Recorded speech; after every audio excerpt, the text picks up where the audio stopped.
Bismillah. Wakil Pemuda NU tak takut kualat. Tuntut Bahar Smith dijebloskan ke penjara. Dan kami minta 3 pelaku yang sudah melakukan penangguhan penahanan itu dimasukkan kembali. Dan itu memang mencederai hati kami, Bapak Kapolres. Kalau sampai ada pelaku melakukan penangguhan penahanan, kami berpikirnya aneh-aneh, ada apa di sana? Teriakan "tangkap Bahar, jebloskan ke penjara" bergema keras di depan Polres Metro Tangerang Kota, Sabtu 7 Februari 2026. Yang teriak-teriak, masa aksi Banser sama Gerakan Pemuda Ansor, langsung di depan muka polisi.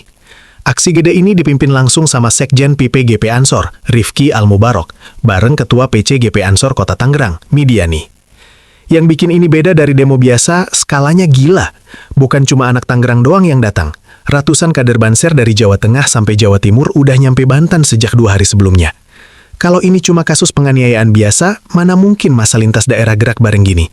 Jelas banget, ini bukan sekadar urusan pidana, ini bentrokan simbolik level dewa.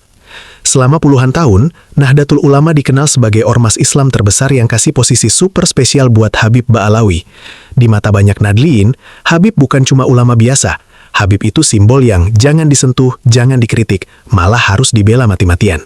Perlakuan VIP ini lahir dari doktrin cinta Ahlul Bait, tapi lama-lama di lapangan berubah jadi doktrin cinta habaib yang super ketat. Aturan tak tertulisnya kayak gini, kritik Habib, langsung dicap pembenci habaib. Tanya soal nasab, langsung dituduh anti keturunan Nabi. Lebih parah lagi, banyak orang hidup dalam ketakutan level bawah sadar. Takut kualat, takut hidup apes, takut gak dapat syafaat dari Rasulullah di akhirat. Itu ketakutan yang halus tapi kuat banget. Nah, makanya demo Banser dan GP Ansor ini super penting. Karena Banser sama GP Ansor itu wajah paling garang dari generasi muda NU. Hari ini mereka turun ke jalan, tapi mainnya rapi abis. Gak nyerbu rumah orang, gak rusuh, gak anarkis. Mereka datang ke kantor polisi, tuntut hukum ditegakkan. Artinya apa? Satu hal besar. Generasi muda NU lagi berubah total. Mereka mulai lepas dari taklid buta sama simbol gelar suci keturunan Nabi. Mulai lepas dari taklid sama gelar Habib. Mulai nolak keras ide bahwa ada sekelompok orang yang kebal kritik cuma karena klaim darah atau nasab. Mereka nggak mau lagi ada golongan manusia yang dianggap suci otomatis, yang nggak boleh disentuh, yang nggak boleh dipertanyakan. Yang mereka bela sekarang, hukum yang adil, akhlak yang benar, dan ilmu yang nyata. Bukan lagi kasta atau klaim leluhur. Ini bukan cuma demo biasa, bro. Ini sinyal kuat bahwa era baru di tubuh NU lagi dimulai. Generasi muda NU lagi bilang, cukup sudah taklid simbol, sekarang kita pakai logika, akal sehat, dan prinsip keadilan. Pertanyaannya sekarang, kenapa perubahan ini muncul pas banget di awal 2026? Kenapa gelombang ini lagi ngehits dan makin kuat? Salah satu alasannya, ada trigger besar yang bikin mindset umat berubah, khususnya para Nahdliin. Majma Fuqaha Jawa baru aja keluarin fatwa bombshell yang bilang nasab Balawi ditolak total dan dibatalin.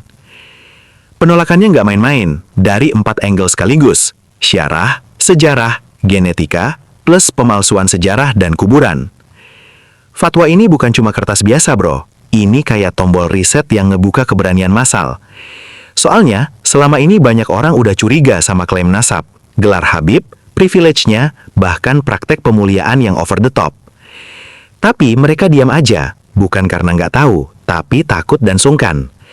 Takut dicap hater keturunan Nabi, takut ribut sosial, dan yang paling horor, takut dosa karena nyentuh simbol suci. Tapi begitu fatwa ini keluar dari para ahli fikih yang juga dari circle NU, banyak anak muda NU ngerasa, ini udah legit banget.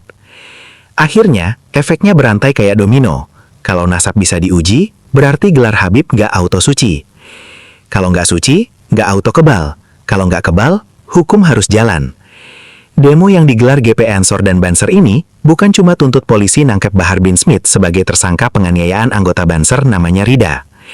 Demo ini jadi indikator bahwa anak muda NU lagi balik ke basic. Yang dihormati itu ilmu dan akhlak, bukan klaim darah atau nasab. Yang dibela itu keadilan, bukan kasta. Di titik ini, kasus Bahar bin Smith impact-nya lebih gede dari kelihatan. Karena Bahar bukan cuma orang biasa, dia simbol Habib hardcore yang sering tampil kayak punya moral superior. Pas simbol kayak gini kena masalah hukum, publik ngeliatnya sebagai kasus pribadi. Publik lihat pola, dan begitu pola kelihatan, yang diserang bukan cuma aksinya, tapi sumber legitimasinya. Kita semua tahu, sumber itu selalu balik ke satu hal, problematika keaslian nasab Habib Ba'alawi. Ini yang bikin situasi super risky buat eksistensi sosial klan Ba'alawi di Indo. Soalnya, kekuatan sosial mereka mostly berdiri di atas klaim nasab keturunan Nabi. Klaim itu dari dulu paling banyak diterima dan dirawat oleh basis Nahdliyin. Kalau basis itu shift, privilege sosialnya ikut kolaps, penghormatan auto, posisi VIP, network gede, dan yang paling krusial, kekebalan dari kritik. Kalau api ini terus nyala, yang runtuh bukan cuma satu orang, tapi sistemnya. Sistem feodalisme spiritual yang udah lama ngehits di Indo. Kalau sistem ini beneran mulai end, yang terjadi bukan cuma perubahan sosial, tapi cara umat lihat agama. Dari kultus simbol, balik ke akhlak dan ilmu. Dari kasta, balik ke keadilan. Gimana menurut kalian guys? Apakah demo Bansar dan GP Ansor cuma soal hukum doang? Atau ini tanda bahwa Gen ZNU lagi ninggalin taklid gelar Habib dan nyalain era baru? Drop pendapat kalian di komentar. Jangan lupa like dan subscribe. Thanks sudah nonton.